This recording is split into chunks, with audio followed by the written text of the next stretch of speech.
देश की वित्त मंत्री एफडीआई पर बात कर रही थी। विदेशी निवेशकों को देश में बुलाने की बात हो रही है। एफडीआई कोई जादू की छड़ी नहीं है कि आप घुमाएंगे निवेश आ जाएगा, देश की अर्थव्यवस्था, रुपया संभल जाएगा। आपको माहौल बनाना है।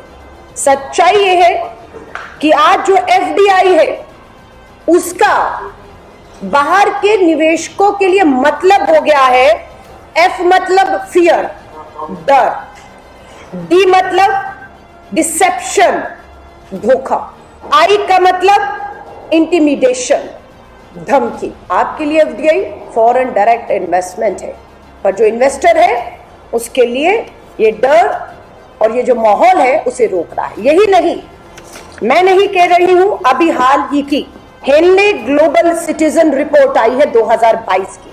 उसके मुताबिक देश के 8,000 अमीर और व्यापारी जिन्हें देश में निवेश करने की उम्मीद की जा रही थी, वो देश छोड़ने के लिए सरकार को आवेदन दे रहे हैं। मात्र इस एक साल में 8,000 पूंजीपति व्यापारी, छोटे, जिनसे उम्मीद थी देश में रोजगार लाने की, उन्होंने देश के बिगड़ते माहौल और व्यापार के लिए सुरक्षित माहौल न मिलने के कारण आवेदन दिया है।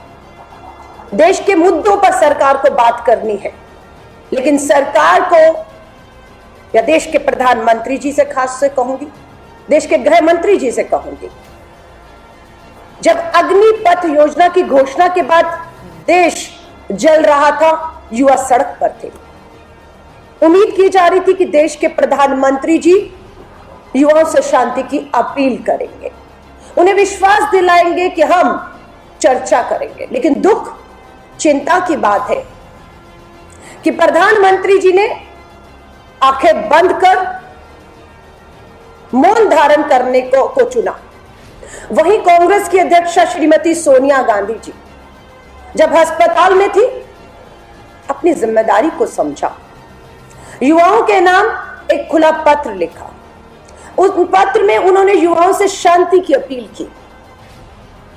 आज हमें इस बात की खुशी है कि कांग्रेस अध्यक्षा की शांति की अपील के बाद देश के युवा शांत हुए, इस विश्वास के साथ कि भारतीय राष्ट्रीय कांग्रेस सत्याग्रह अगेंस्ट अग्निपथ के खिलाफ जब तक उसे वापस नहीं लिया जाता, हमने उन्हें विश्वास दिलाया कि हम ये सत्याग्रह जारी रखेंगे। लेकिन प्रधानमंत्री जी से हमने तब भी उम्मीद की, लोकसभा का सत्र बुलाइए।